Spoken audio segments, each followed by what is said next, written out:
বন্ধুরা নমস্কার, আমি ডাক্তার জয়ন্ত বাইন, প্লাস্টিক এবং কসমেটিক সার্জন। আজকে যে সেকেন্ড ভিডিওটা বলবো সেখানে আমি ডিসকাশন করব যে ডেনসিটি কতটা দেয়া যায়, কোন এরিয়াতে কতটা ডেনসিটি দেয়া যাবে বা কতটা ডেনসিটি আপনি পাবেন বা ন্যাচারাল লুকিং ডেনসিটি হয় কিনা, এই ডেনসিটির ব্যাপারটা নিয়ে আজকে কথা বলবো। অনেকেই আমাকে জিজ্ঞেস করেন যে স্যার কত ডেনসিটি হবে, ন্যাচারাল ডেনসিটি হবে কিনা। প্রথমে যেমন ছিল আমার ছোটবেলাতে বা আমার চুল পড়ে যাওয়ার আগে যেরকম ডেনসিটি ছিল সেই ডেনসিটি হবে কিনা। তো প্রথমেই যদি বলি ন্যাচারাল ডেনসিটি, আমাদের মাথাতে চুল কত ডেনসিটি থাকে। দেখুন, আমাদের বডির, ছেলেদের বডির বিভিন্ন জায়গায় চুল রয়েছে, মাথাতে রয়েছে, দাড়িতে রয়েছে, বুকে রয়েছে, বগলে রয়েছে, ভ্রুতে রয়েছে। তো প্রত্যেকটা জায়গাতে, বা মেয়েদেরও মাথাতে রয়েছে, ভ্রুতে রয়েছে, প্রাইভেট পার্টসে থাকছে। তো সব জায়গায় কিন্তু চুলের ঘনত্ব একই রকম নয়। মাথাতে যে স্ক্যাল্পে যে ডেনসিটি থাকে সেটা পার স্কোয়ার সেন্টিমিটারে, মানে 1 বর্গ সেন্টিমিটার এরিয়াতে 80 থেকে 120টা চুল থাকে। হ্যাঁ, ঠিকই শুনেছেন, 80 থেকে 120খানা চুল থাকে। কারোর 80টা থাকতে পারে, কারো 85টা থাকতে পারে, এবং এরিয়া ভেদে ভেদেও চেঞ্জ হয়। সামনের দিকে ডেন্সিটিটা যত থাকে, পেছনের ডেন্সিটিটা অনেকটা তার থেকে বেশি থাকে। তো এইটা মোটামুটি দেখা গেছে পার স্কোয়ার সেন্টিমিটারে 80 থেকে 120টা ডেন্সিটি থাকে। এবং এই 80 থেকে 120 যেটা রইলো, সেটা ঝরতে ঝরতে ঝরতে ঝরতে যখন সেটা 20-র নিচে নেমে আসে, তখন আমরা সেটাকে ক্রিটিক্যাল ডেন্সিটি বলি। যখন সেটা 20-র নিচে নেমে এলো, তখন আপনার চুলের মাঝখান দিয়ে মাথার চামড়াটাকে দেখা যায় এবং আপনি অনুভব করতে পারবেন যে চুল ফাঁকা হয়ে গেছে বা মাথা ফাঁকা হয়ে গেছে। 20-র থেকেও নিচে নেমে গেলে, যখন শূন্য হয়ে যাচ্ছে, তখন একেবারে চকচকে টাক হয়ে যায়। সুতরাং আমরা যখন হেয়ার ট্রান্সপ্লান্ট করছি, তখন এই 80 থেকে 120 এই ডেন্সিটি দেওয়া পসিবল কি পসিবল না, সেইটা নিয়ে এবার আমি ডিসকাশন করি। দেখুন, আমরা হেয়ার ট্রান্সপ্লান্ট করছি মানে ন্যাচারালি, যেমন ধরুন চুলগুলো গজিয়েছে, সেগুলো যখন আপনি জন্ম নিয়েছেন, মায়ের গর্ভে যখন জন্ম নিয়েছেন, তখনই সেলসগুলোর অ্যারেঞ্জমেন্ট বা রিঅ্যারেঞ্জমেন্ট হয়েছে। তখন যে যেভাবে তারা গজিয়েছিল, তারা অনেক হাই ডেন্সিটিতে গজাতে পারে।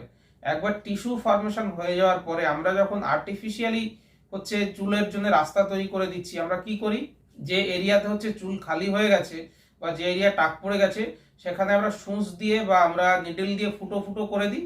প্রতিটা ফুটোতে একটা করে চুল রোপণ করে দেওয়া হয়। ঠিক যেমন আপনি বাড়িতে যেমন গাছ বৃক্ষরোপণ করছেন, এক্স্যাক্টলি সেই জিনিসটাই কিন্তু করা হয়। বন্ধুরা, আমরা যখন পার স্কোয়ার সেন্টিমিটারে 40-এর বেশি ফুটো করছি, 40টার বেশি ফুটো করলে প্রায় দুটো ফুটোর মাঝখানে যে টিস্যুটা থাকে বা যে সেই চামড়াটা থাকে, সেটা কিন্তু ইনজিওর্ড হয়। দেখা গেছে 45 বা 50 ক্রস করলে পরে সেই টিস্যুগুলো এত বেশি ফুটো হয়ে যায় এবং দুটো ফুটোর মাঝখানে যে টিস্যুটা পড়ে থাকে সেটা এত বেশি ইনজিওর্ড হয় যে সেই চামড়াটা পচে যেতে পারে। তো এই জিনিসটাই হচ্ছে লিমিটেশন। এই যে 40-এর বেশি বা 45-এর বেশি ফুটো করলে পরে এই যে হাইপক্সিয়া হয়, টিস্যু হাইপক্সিয়া হয়, এটাই হচ্ছে এখনকার দিন অবধি আমাদের বাধা।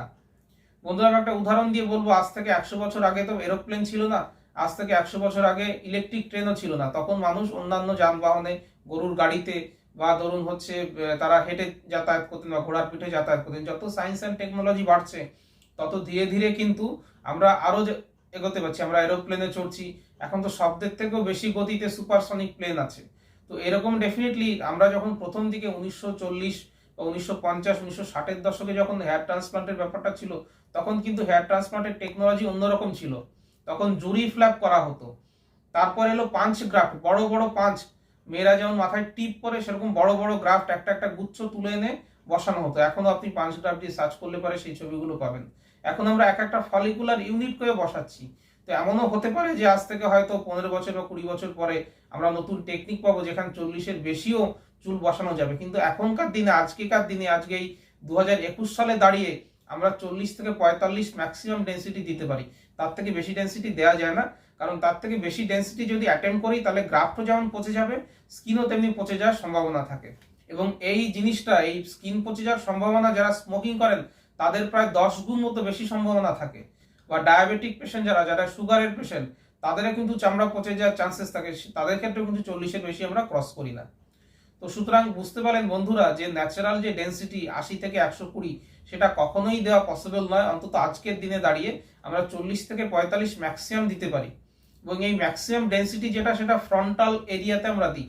সামনের দিকে যে ফ্রন্টাল টাফ জোন এবং যে দুটো উইং, পাশে দেখুন আমি ছবিতে দেখাচ্ছি, এই যে ফ্রন্টাল টাফ এরিয়া, মাঝখানে গোলাকার, তার পাশে দুটো উইং, এখানে আমরা 45টা মতো করে দিই। তারপরে যত পেছনের দিকে যাওয়া যায়, ডেন্সিটিটা আমরা আস্তে আস্তে কমিয়ে দিই।